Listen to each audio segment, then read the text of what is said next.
Hi, this is Barry here, and you are very, very welcome to today's podcast episode. Now, today's podcast episode, I want to talk about time, and that is making time to work on your passion business. Because really, if you don't make time, it's never going to happen. So, what we're going to do is we are going to get into the realistic, real world way of working on your passion business. Because what I did before I came on here, I simply went over to Google just to give me some ideas of, what it recommends you should do if you're trying to find time to work on your passion business, especially if you've got a family, which I have. So you will find that if you have a family, your time is probably taken up doing a lot of things already. So how do you find time to work on your passion business? Well, I'm not going to give you Google's ideas, because Google's ideas are like weight loss tips and tricks. Everybody knows them, but not everybody puts them into place. If we all took action on how to lose weight, we'd all be slim. But look around you right now, and you can be guaranteed that either you know somebody or maybe yourself are carrying a few pounds that you could probably lose right now. And you know for a fact that you probably know all the information on Google, but you're not putting it into use. So I don't want to give you those kind of, tips and tricks that Google is going to give you, because they don't really work and you already know them, but you're just not putting them into action. So what I want to give you in this podcast episode is realistic tips and tricks and techniques that I have used to build a lot of the things that I do right now. So first of all, I would say to you is to think, how important is it to you to build a business around your passion? How important is it to you? On a maybe a scale of 1 to 10, where does it rank? Is it up near 1, being most important, or is it down near number 10? Now, you know for a fact that the closer you number it to 10, the less chance it's going to happen. Now, I know your family and all your responsibilities should be up here at number 1, but your passion business should be up very closely behind that. Because the more important it is to you, the more you are going to set time aside, focus on doing it, and not put it to the end of a to-do list that's never going to take action, or that you're never going to take action on. We all have those to-do lists that have maybe 10 things that you need to do that day. But how many of us actually get to number 10? Rarely. You probably get maybe the first 2, maybe 3 off at most. And what you need to do is you need to have your passion business up there at either 1, 2, or 3, so that you can be guaranteed that every day your business is going to be worked on. Now, the other day I seen something on Amazon. It was a title of a book that I really liked. Now, I haven't bought the book, but this book was about productivity and getting things done. And what the author in the book said that you should do is that you should create before you consume. Now, what he meant by that was most of us would probably turn on the phone in the morning, probably spend, some time on social media, consuming other people's content, and maybe not social media, maybe TV, YouTube, or whatever, but we're consuming other people's content. And because we're consuming other people's content, we're not getting anything done. Now, what the author of that book said is that if you want to do something, you should be creating as soon as you get out of bed. You should be sitting down at your laptop, writing the first pages of your book, or maybe writing a blog post, or maybe recording a video, whatever, but that you should be creating content straight away. And the reason you should be doing that is because content creators make money, not content consumers. It's not the consumers that make money, it's the creators. Now, I'm kind of going off on a side tangent there, but bear that in mind. The people who create are the people who make money, not the people who consume. So going back to that topic of how important your passion business is, if it is really, really important and going on that book, you should really be trying to, work on your passion business first thing in the day. First thing in the day. Now, regardless of how much time you have, it could be 10 minutes, it could be half an hour, it could be an hour. But if you get that done every single day, just that small fraction of time, and you focus on your business in that time, it means your business is done every day. But too many of us actually kind of put our passion business or the thing that we'd like to do at the end of the day, and then by the end of the day, you can be guaranteed you probably don't have time. Maybe an emergency came up, maybe you just don't have the energy to do it, and we kind of say, well, I'll do it tomorrow. And then tomorrow comes and it doesn't happen, and we pass it on to the next day. And basically what we do is we just kick that can down the road and we don't take action on it. But if you feel that your business or what you're doing right now is important, it should become one of the first things that you would do as closely as you can to getting out of bed. Now, if you feel that, recording videos right now could be really important for your passion business, well, there's no reason why you can't get out of bed, brush your hair, brush your teeth, and just sit down in front of a camera and record a video. Now, unless you may be paranoid and you feel that you need a full face of makeup or whatever to do that, but really there's nothing really stopping you just sitting down and making a video to your audience straight away and getting that done. And then whatever happens at the rest of the day, if your whole day falls apart, at least you've got your video done. So that's why I recommend, if you are, really wanting this business to happen, you need to make it happen at the start of the day. Because at least at the start of the day, you're going to be fresh. Well, hopefully after a good night's sleep, you're going to have some energy, and you're just going to be, maybe after a cup of coffee might take you to wake up, but you're going to be fresh. So it means that you can do your best work probably at the start of the day. Now, if you feel that maybe you can do some more at the end of the day, that's perfect. So you can have a morning session and then an evening session. But I found that when I kind of was focused on doing evening sessions, it sometimes didn't work out because some family emergency came up, or I had to do something and just didn't have the time to do it. So I want you just to focus on how important it is. And the more important it is on your checklist, it should be important in your day as well too. So get it done at the start of the day, if possible. Or try and get it as close to the start of your day. Okay, maybe your mornings are taken up, maybe getting the kids ready for school or whatever, but could you maybe get up a little bit earlier? Could you get up before the kids get up and spend half an hour on your laptop, or spend half an hour recording a video, recording a podcast episode like this, or writing a blog post, or doing your social media content for the day before everybody gets up? And maybe if you can't do that, well then try and get it maybe close to lunchtime. But as I said, the more you kind of push it down during your day, the more it comes to evening time and night time, chances are good it's not going to happen. So try and make time at the beginning of the day.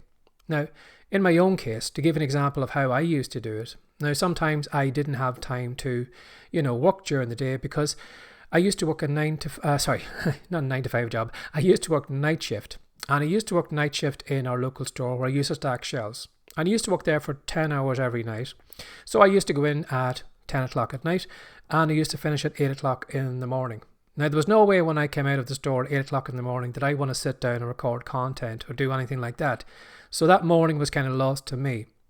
But what I used to do was in the beginning, when I started writing fiction books, and when I didn't have time to write fiction, between sleeping during the day and working at night and having time with my family, I knew that if I was going to write these fiction books, I needed to find time in my day to do it. And what I used to do was I used to have my laptop. Every time I got into the car with my wife, I would take my laptop with me. Because what I found was that, some days my wife might be maybe shopping for groceries, or maybe clothes shopping, or we might be going down the town to do something. And most times she would probably do that on her own. But by me having my laptop in the car, it would mean I could turn on the laptop. I could write maybe a quick chapter. I could maybe do some, thinking of where the book was going to go next. And I could do some planning, do some writing. And I could do that every 20 minutes I was in the car on my own, or half an hour, or whatever.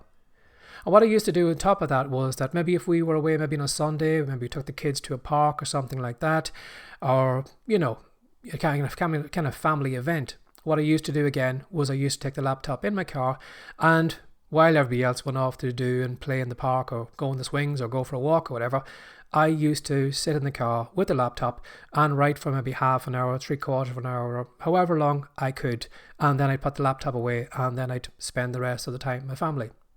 Now, that probably seems a little bit weird, and it probably did seem a little bit weird to maybe, relations and that, when, we used to call around and they'd say, well, where's Barry? And they'd say, oh, Barry's in the car, he's writing a book or whatever. Now, that was a bit, weird to some people, but I knew that if we wanted to get those books written, I needed to spend some time, any portion of time that I could, writing the book.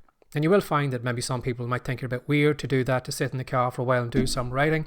But if you're really passionate and if you want this project and this business to work, well, then you need to use that spare time. So you can bring a laptop with you. There's no reason why, nowadays your smartphone, you can record videos. So if you feel that maybe you'd like to record a couple of videos for TikTok or do a video for YouTube or even record a podcast episode, there's no reason why you can't sit down with your smartphone. Just take it out on the moments when you're in the car. And the car is a brilliant place if you are recording anything. It's a brilliant recording studio to record content in. But take out your phone, record a couple of short videos. Record a podcast episode.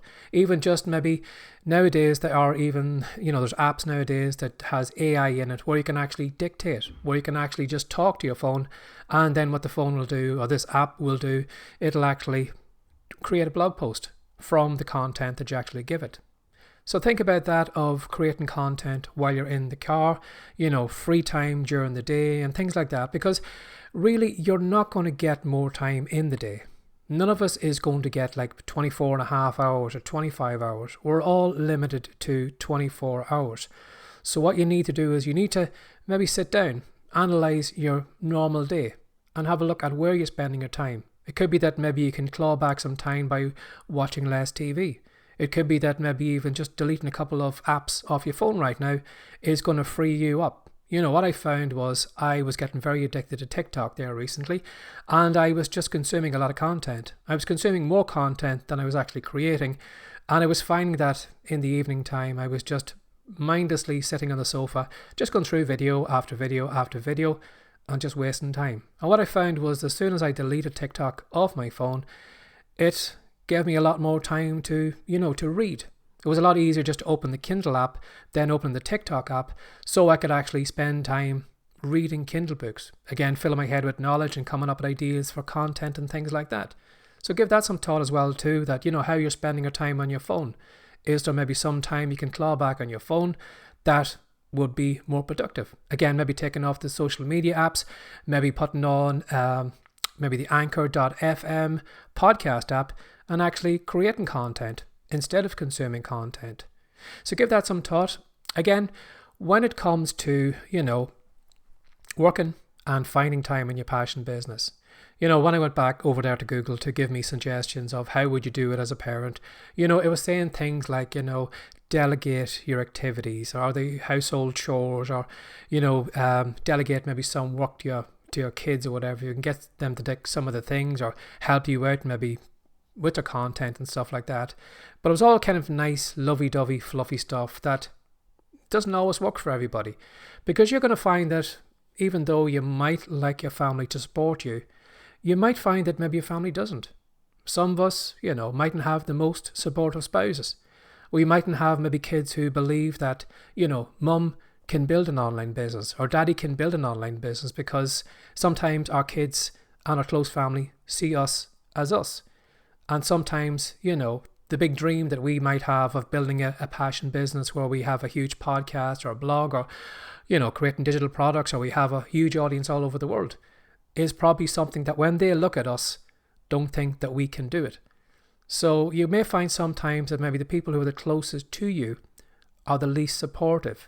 Now, if you have someone like that in your corner, that is amazing. And, you're very fortunate to have someone like that. Now, again, my wife I'm very fortunate to have my wife for helping me during those times when I was doing the writing and understanding that I needed to sit in the car and do some writing. Like, she was really understanding with that. But if you've got someone like that, that's brilliant. But if you don't, you're not the only one. There are a lot of people out here who have found that people on the internet, people that they don't know, people that they'll never come into contact with, will be more supportive of their dreams and this business they want to build than the people who are closest to you. And you may find sometimes that maybe the people who are the closest to you will only maybe throw a little bit of support in when they start seeing you having some success. Again, most of our family and friends know us a lot. They probably have know all the kind of harebrained schemes we got onto in the past, things that we tried out that didn't work, and they're probably looking at what you're doing right now and thinking the same to themselves. Well, this is just another scheme. She thinks she's going to do TikTok videos and build an audience, or he thinks he's going to be a podcast, or they think they're going to build an online business. It's just going to be another harebrained scheme. It's going to be something that's going to be there for a week or two, and then they'll just give up on it. So don't be surprised if you find that maybe your family and your friends aren't supportive, aren't helping you make more time. And sometimes we really have to just do it for ourselves until they actually fall into line behind us, when they see that we love what we do, that we are having some success, that we are maybe bringing some house into the money into the family, into the house, and then they kind of put their support behind you. So as I said, I didn't want to go to Google and give you all this kind of lovey-dovey, kind of fluffy tips and tricks that I know for a fact, we all know, but they don't work. This is realistic, real world advice that I have used, and I know it works. But the greatest thing I'd probably say to you when it comes to building a business around your passion, you really need to sit down today and you really need to ask yourself, how important is this to me? Am I going to see this as just a simple side hustle? Is this going to be just a hobby that I do on the odd evening, or, when I've got some time at the weekend? If that's your thinking, well, I'm not here to stop you. You can probably make some progress with that, but you really need to dedicate it. You really need to throw your heart and soul into this to give it the best chance of success. And the more you do that, the more you kind of push your passion business to the top of that scale, as close as you can get to number one, you can be guaranteed that you're going to get the work done. Now, what I'd say to you as well too is that if you are looking for maybe some extra ways of working on your online business, I just wrote some things down here on a little post-it note. Now, one thing that I found really, really helpful for me when I was working on my writing years ago and on podcasting, and all I'm doing right now, is time blocking. Sometimes you only have maybe 10 minutes, half an hour that we have time to work on. So what you do is you solely just work on that business for the 10 minutes, 20 minutes, half an hour, however long you have it. Turn off the phone, turn off the distractions, lock yourself in a room, find somewhere where you won't be distracted for that half an hour, and give everything you can to that half an hour. And you're going to find that, a lot of us sometimes when we're kind of sitting in the family room and there's people going in and out and people talking to us, sometimes we could have 2 hours of time to work on a business, but we don't get 2 hours quality work in it. We might only get maybe 20 minutes, half an hour, because we're all distracted and, we're not focused on what we need to do. Whereas if you just set time aside, just a solid half an hour, you'll be amazed how much content you could create, how many words you could write. A great podcast episode you could record in just that half an hour. Again, by doing this every day, you're going to build momentum as well too. What I found was on the Kindle books, I focused on my writing 7 days a week. Again, I'm going to do the same with this podcast here. I'm committed to doing one podcast episode every day, because I know if I set time aside every day, it's going to become a habit. And you're going to find as well too that when it comes to setting time aside, if you do it on maybe a Monday and you do it on a Friday and you do it on a Sunday, well, that's all good and well. But there's not a habit actually building there. It's going to take a while for you actually to get into the momentum of it. But if you're setting time aside, like even 20 minutes on a Monday and a Tuesday and a Wednesday and a Thursday, slowly you're going to find that becomes part of your day. It just becomes a natural thing to do. And you're going to find that when you're doing it every day, you're going to say to yourself, well, I found 20 minutes here to record stuff today or do writing today. Maybe I can squeeze in another 5 minutes, maybe another 10 minutes. And then suddenly that 20 minutes goes from to half an hour. And then you might find that maybe you're making progress on half an hour and you realize, something, I'm spending a lot of time on social media or TV. I can cut back on that. And then you take maybe half an hour away from TV. And then all of a sudden, then you're up to an hour of quality work every day. So by doing it every day, again, it's up to you if you want to do it or not. But I would recommend you do it every day, that it becomes a habit and becomes something that's part of your life. And what I'd say to you as well too is that if you find that you've only got 10 minutes or 20 minutes or whatever, A solid 10 or 20 minutes is something to be congratulated about. A lot of us sometimes think, well, all these other people on the internet, they're spending hours and they're creating all this lovely content and they've got time to write and they've got this and that and the other. Forget about those other people. I want you just to focus on your journey, because your journey is the most important thing to you. Disregard everybody else. Forget about me. Just focus on you. And if you are only making small progress, give yourself a pat on the back. Don't beat yourself up because you're not spending an hour, because you've only got half an hour in your day. Congratulate yourself that you are actually spending half an hour on your business every single day. And like the Great Wall of China, you're going to find that half an hour stacked up day after day after day is going to build and build and build, and it's going to get you there eventually. The only way that you're not going to get there is if you give up, if you stop putting those bricks in your wall. So congratulate yourself on putting time aside. Congratulate yourself on putting your business, your passion business, as a priority in your day, because most people won't. Most people will put it down at the end of the day. Most people will probably do it maybe the odd day, maybe a bit of the weekend, and then they'll wonder why they're not making any progress. Congratulate yourself on doing something consistently, even if it's only 10 or 15 minutes. That is amazing. So as I said, I didn't want to give you something that's all kind of, fluff that I know isn't going to work. These are real world techniques that I have done, I have used, and I will continue to use to create content and do my writing and build this business that I'm in right now.